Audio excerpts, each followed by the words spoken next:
Sim. Definindo doença aqui como um sintoma, né? Por exemplo, vou dar um exemplo aqui de uma outra área que vai ilustrar bem isso aí, ó. O indivíduo é estressado. Ele passa estresse no seu trabalho, na sua família, na sua casa, no seu casamento. Ele tem uma série de problemas, de coisas que estão fazendo o seu sistema nervoso simpático trabalhar demais. Ele acaba desenvolvendo uma úlcera gástrica, né?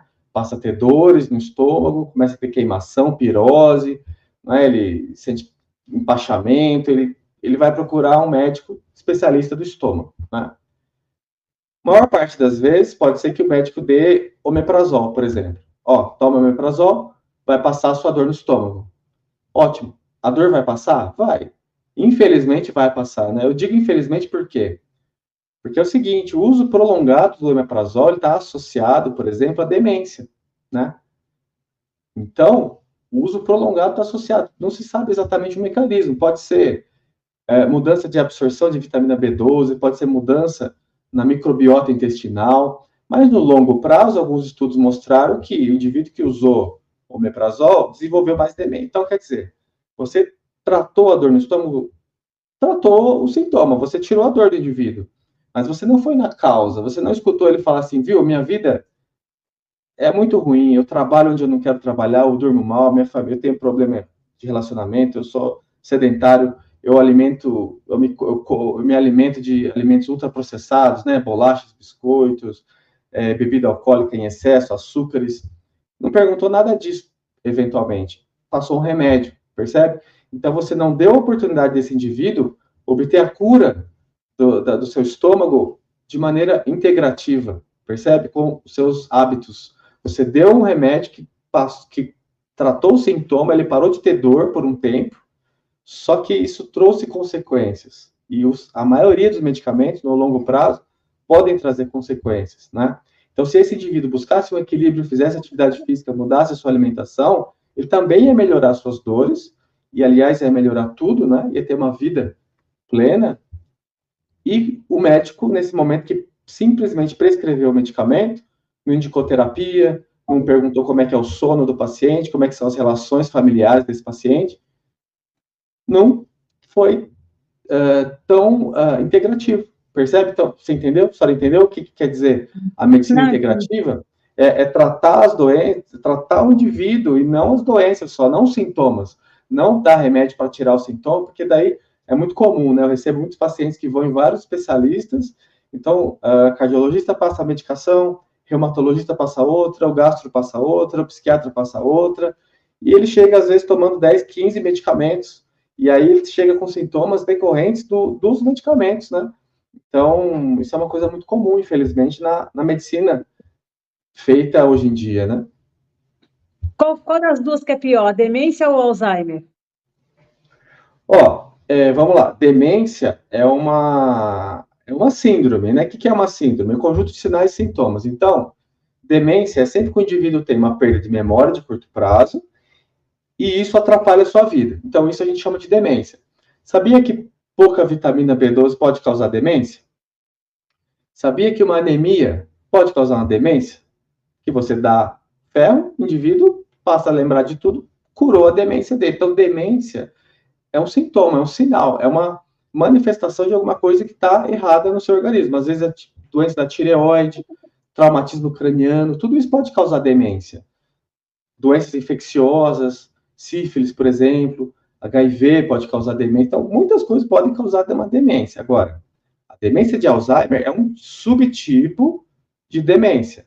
É uma demência chamada neurodegenerativa. Então, acontece uma lesão nos neurônios, acúmulo de uma proteína chamada beta-amiloide, que passa a trazer uma série de sintomas. Então, a demência é um termo que não é especificamente uma doença, é uma condição que diz o seguinte: o indivíduo ele aprendeu, desenvolveu habilidades e ele começa a perder essas habilidades. Ele tem uma chamada síndrome demencial. Então, a gente tem que investigar. Como é que a gente vai investigar? Exame de sangue, exames de imagem do cérebro. Existem quadros demenciais que são tratáveis, né? Por exemplo, eu citei aqui a falta de vitamina B12.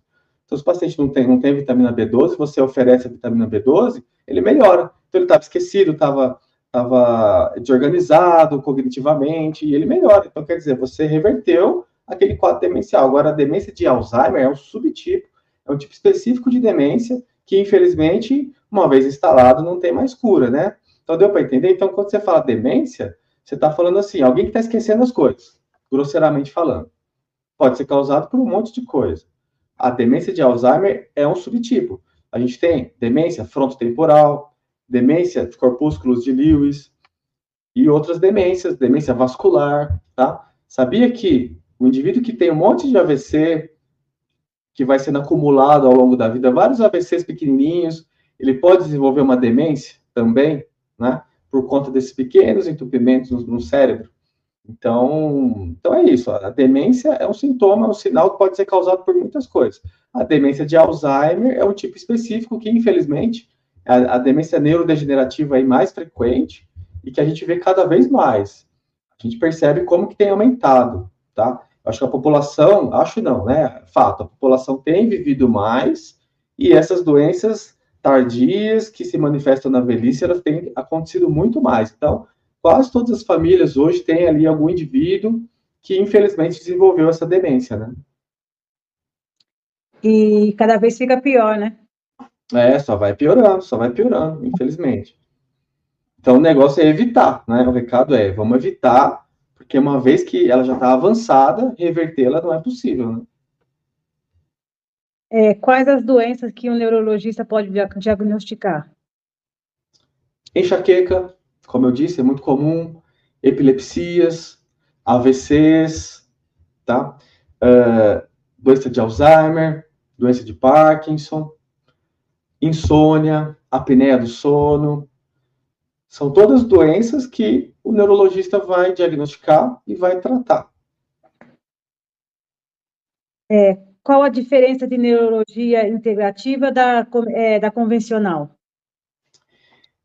Então, a gente vai chamar, talvez, neurologia não integrativa, ou qualquer especialidade médica, né, que não considera o indivíduo como um todo, como a chamada medicina tradicional, ou seja, aquela medicina baseada no tratamento, na maioria das vezes, dos sintomas, né? Então, infelizmente, com a tecnologia nos últimos anos, a gente está tendo uma tendência, e também com uma série de problemas, né? O atendimento tem que ser muito rápido, então, planos de saúde, que às vezes não remuneram tão bem o médico, então ele tem que exercer ali a medicina em 5 minutos, que é absurdo, né? Ou atendimento SUS, público, né? Com excesso de pacientes, por uma carga horária. Então, por conta de todos esses fatores, desenvolvimento da tecnologia, surgimento de muitas drogas, né? Lícitas, no caso, também ilícitas, a gente tem uma medicina que acaba tentando encontrar um atalho e tratar os sintomas dos indivíduos, entende? Então, a diferença seria essa. A medicina que não é integrativa vai ser uma medicina que vai, infelizmente, na maioria das vezes, dar um remédio para cortar um sintoma, para acessar aquela coisa imediata, aquele problema de curto prazo, aquilo que o indivíduo está sentindo naquele momento. Só que no longo prazo, isso pode trazer problemas. Talvez a saúde do indivíduo não foi vista como um todo. Foi visto um sintoma, foi administrada uma medida, uma cirurgia, medicamento, que resolveu aquele problema, entre aspas, né? Resolveu naquele momento, mas no longo prazo pode ser que não resolva. E por isso que eu disse que a questão do rótulo é complicada, porque uma vez que o indivíduo se diz integrativo, ele fica proibido de prescrever medicamentos? No meu ponto de vista, não. Muitas vezes, porque eu prescrevo, inclusive, medicamentos. Muitos medicamentos eu prescrevo. Porque, infelizmente, naquele momento, por um período do tempo daquele paciente, ele vai ter que se submeter a uma substância que ele vai ter que ingerir, aplicar, injetar, para ter um alívio de um sintoma, para ter tempo, talvez um alívio de suas dores, para conseguir encontrar cura por medidas naturais, entende? Então, às vezes, a gente ficar botando rótulo pode limitar um pouco, né? Então, essa é uma crítica que eu faço, mas essa é a diferença. A neurologia tradicional, a gente pode dizer que vai ser mais voltada ao tratamento dos sintomas. A neurologia, ou qualquer especialidade, né, que vai observar o indivíduo como um todo, que vai integrar o indivíduo como um todo, vai tratar não só com medicamento. Pode dar medicamento? Pode, mas vai observar outros elementos aí. Que, na realidade, a medicina como um todo deveria agir desse modo, não é? É que com o advento tecnológico, todos os problemas que eu citei, infelizmente, acaba havendo aí uma prática de prescrição de medicamentos, de uma maneira que nem sempre é a ideal, né? Doutor, o que que seria um aneurisma e o que que leva uma pessoa a ter um aneurisma? Ó, aneurisma, imagina assim, ó, uma mangueira que está passando água ali, só que tem uma parte da mangueira que é uma pelinha fina, ao invés de ser uma borracha bem grossa, assim, ó, é uma pelinha de mangueira, bem fina, uma pelinha de bexiga, bem fininha. Na hora que você abrir a torneira, o que vai acontecer? Essa bexiguinha vai subir assim, ó. Então, aneurisma é isso, é uma parte da artéria que é mais frágil, que conforme o sangue passa, ela dilata essa artéria e faz uma bexiguinha ali. Qual que é o problema disso? Pode romper, né? E se romper, vai causar um sangramento que vai levar a sintomas a uma lesão grave do sistema nervoso central, inclusive ao óbito, é uma doença muito grave, né? Um aneurisma quando ele rompe. E a gente sabe que a idade, que tabagismo, hipertensão, pressão alta, são todos fatores de risco, né? Além do fator genético, como quase todas as doenças, né? Então, cigarro, alimentação ruim, hipertensão, são fatores de risco para o indivíduo desenvolver um aneurisma que pode se romper, né? Então, aneurisma é isso, uma parte, um pedacinho da artéria que pode romper. E quando rompe, pode ser muito grave. Não, eu perguntei porque eu comecei a ter dor de cabeça com 17 anos, tinha todos os dias. Uhum. E tinha os meus 20, 25, o médico pediu para mim fazer um exame para ver se eu não tinha um aneurisma, porque eu tinha muita dor de cabeça, era quase todos os dias, entendeu? Mas não tinha nada, não. Uhum. Felizmente, a maioria das dores de cabeça, elas não são cefaleias secundárias. O que é isso? A cefaleia é causada por uma doença, por uma lesão do sistema nervoso, entende? A maioria das cefaleias, elas são primárias. Ou seja, você não tem uma lesão ali acontecendo, está causando a dor. A dor, ela não é sintoma de um problema de saúde como um aneurisma, por exemplo, um tumor cerebral, uma trombose cerebral, né? Por isso que a maioria das vezes, pacientes que têm dor de cabeça crônica fazem um exame, ressonância, eletroencefalograma, e o exame vem normal, tá? Não quer dizer que não tem o problema, quer dizer que não é uma cefaleia secundária. Porque cefaleia secundária é quando a dor é consequência de um problema, tipo uma meningite, um tumor, um aneurisma, né? Por isso que seu exame veio normal, que provavelmente, né, seu diagnóstico é enxaqueca. E a enxaqueca, ela não vai aparecer em nenhum exame. Ela é uma disfunção dos neurônios, mas que não aparece em exames, né?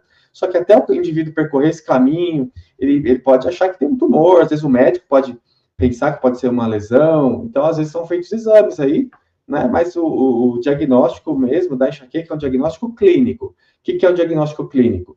É um diagnóstico que você dá sem precisar de um exame. Às vezes a gente faz um exame para descartar outras coisas, né? Mas a enxaqueca ela é muito comum mesmo, muito prevalente e bem incapacitante, atrapalha demais, né? A vida social, né? Perde dia de trabalho, né? A minha só passa com 40 gotas de dipirona e olhe lá. Então, ó, dipirona. O que é dipirona? É um analgésico, né? Sabia que se tomar dipirona ou outro analgésico, né, com frequência, você pode desenvolver uma cefaleia crônica diária por abuso de analgésicos, né? Ó, o analgésico resolveu o seu problema? Longo prazo? Tirou sua dor, né? Mas resolveu sua enxaqueca no longo prazo? Não, e pode levar a outros problemas, né? O uso de anti-inflamatórios pode levar a problemas renais, problemas estomacais. Então, o tratamento de enxaqueca vai envolver alimentação, atividade física, tudo aquilo que a gente falou, né? Sim, mas tem mais de 6 meses. Eu não como nada que tenha açúcar, eu não como nada com farinha branca, eu não tomo refrigerante, eu não tomo leite. Eu tenho 6 meses que eu mudei totalmente a minha alimentação e faço academia também, entendeu? Mas mesmo assim eu tenho dor de Nossa, cabeça. parabéns. Nossa, que é difícil mudar, né? E como é É, que foi? Como é que foi sua motivação? Porque eu tenho dificuldade de conseguir motivar o paciente, sabe? eu vou dizer, eu fazia as lives aqui, e uma vez eu vi uma live minha, então meu rosto parecia uma melancia.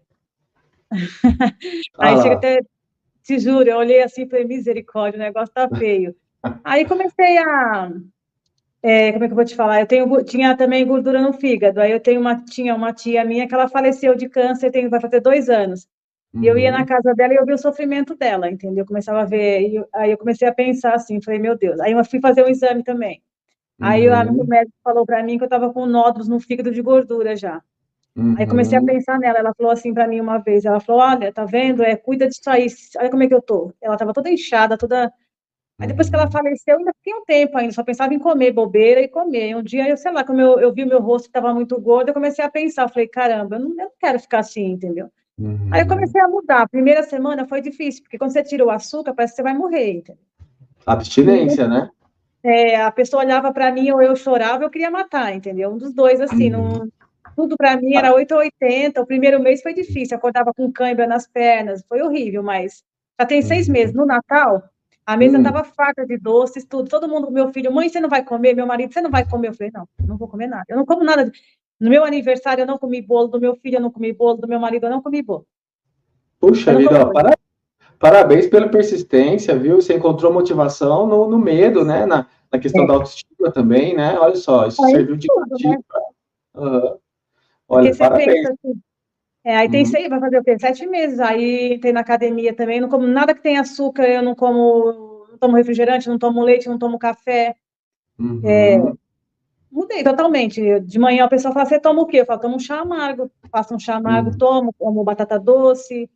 Acostuma, não Mudei. acostuma? É, acostuma, né? E você sentiu, Costumo. assim, uma melhora na energia, no foco, no, Sim, no, no sim, com certeza, pensamento, para tudo. né? Aquele sono que dá, né? Depois que come aquele excesso de carboidratos, não derruba, né? Não dá uma derrubada. Agora, Sim, né? eu andava um pouquinho, estava cansada, tudo que eu fazia eu estava cansada, estava sempre com preguiça, tem que ser até de viver. E agora não, agora eu acordava meio-dia, já acordava cansada. Eu acordo Uhum. 6 horas agora da manhã, 5h30. Tá vendo? Olha que Entendeu? legal, olha que exemplo legal, né? Olha, como é que muda, né? Percebe como é que, ó, você fez uma decisão aí que mudou sua vida. Você estava seguindo um caminho, está seguindo outro agora, olha. A chance de Sim, desenvolver uma demência, de desenvolver um problema sério crônico, era enorme. Só com esse hábito sim. aí de tirar esses alimentos, ó, perfeito, parabéns, viu? Obrigado. E também, assim, meu pai morreu com 48 anos, infarto fulminante. Então, Hum, todos os médicos falavam que eu e meus irmãos somos grupo de risco, porque a minha pressão estava alta também. Eu cheguei para o UPA com, uhum, 19, com 20 por 10. uhum, Eu estava feio, entendeu? E eu cortei tudo, assim, sim. tem 7 meses eu não como nada mais. Nossa, que legal. Olha, mudou completamente a sua vida. Ó, vamos lá, vamos pensar. E tá, continua tendo dores de cabeça, mas as dores melhoraram, né? Ou não? Sim, eu tenho, assim, meu problema eu acho que é um pouco assim, às vezes eu dormi pouco. Às vezes Boa. eu durmo pouco, assim, que eu tenho que acordar cedo, assim, fazer alguma coisa, eu durmo pouco. Aí eu fico, assim, com muita dor de cabeça e de mau humor. Aí eu pego, tipo assim, eu vou dormir 8 horas da noite. Aí amanhã eu já acordo bem. Mas geralmente começa Uhum, a doer demais, aí eu tomo a dipirona, entendeu? Eu sei que não pode, eu uhum, sei que a dipirona não presta, porque na Europa eles não tomam dipirona. Lá é proibido, né? uhum. E- É um medicamento que pode assim, no longo, porque não resolveu, não foi na raiz do problema, né? É. Então, mas a vida é essa, né? Às vezes tem coisa que não controla, né? Não vai dormir direito e vai ter dor. Então, às vezes tem que tomar um analgésico, infelizmente. Mas o que a gente tem que informar aqui é que a gente não deve tomar todo dia, tomar Não. excessivamente, sabe? É uma coisa que pode trazer problema, né? Sim, mas que às vezes também eu não tenho em casa de pirona, eu deito com a cabeça no travesseiro, tem que esperar a dor passar uma hora, ela vai passar e você consegue dormir. Aí eu acordo bem no dia seguinte, entendeu? Geralmente a de Uhum, pirona mesmo é que você quer que a dor passe logo.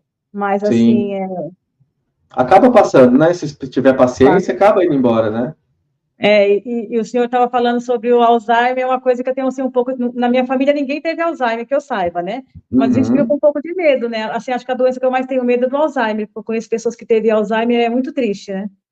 É muito triste porque é uma doença que, assim, não leva o indivíduo rápido, né? Como outras doenças, assim. Então, é uma doença muito dolorosa porque aquele indivíduo vai deixando de existir aos poucos, né?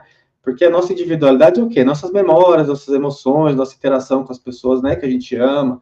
E conforme o indivíduo vai perdendo a sua memória, a sua identidade, sua personalidade. Então, na minha rotina, eu vejo muitos pacientes, né, que chegam e falam, ó, família, né, no caso, né? Falar, meu pai, ele não era assim, ele não era assim, pavio curto, agora ele tá grosso, ele fala palavrão, ele não falava, né? Ele toma atitudes que ele não tomava. Então, aquela pessoa que existia, ela vai deixando de existir, entendeu? Então, é uma coisa muito, muito triste, né? E chega um ponto que o paciente deixa de ser o próprio paciente, passa a ser a família, porque, né, assim, o paciente às vezes nem está sofrendo tanto, porque ele não está tendo mais percepção nenhuma. Cada momento da vida é vivido aquele momento, ele não consegue mais guardar uma programação, pensar depois, pensar antes, então ele vive as emoções daquele minuto, né? E ele não sofre muitas vezes, mas quem está próximo sofre demais. Então, é uma doença que, assim, tem um custo social, né, um custo emocional para o paciente e para a família muito grande, né? Muitas vezes tem que botar um cuidador para ajudar, às vezes tem que colocar numa clínica. Então, é toda uma desestrutura, às vezes, a família, né, aquela casa. Então, é uma doença muito triste. E a gente tem que focar os nossos esforços na prevenção, né? Então, essa lição que você aprendeu, né, que você mudou sua vida e tirou isso aí, tem que ser divulgado para as pessoas, e que as pessoas elas não sabem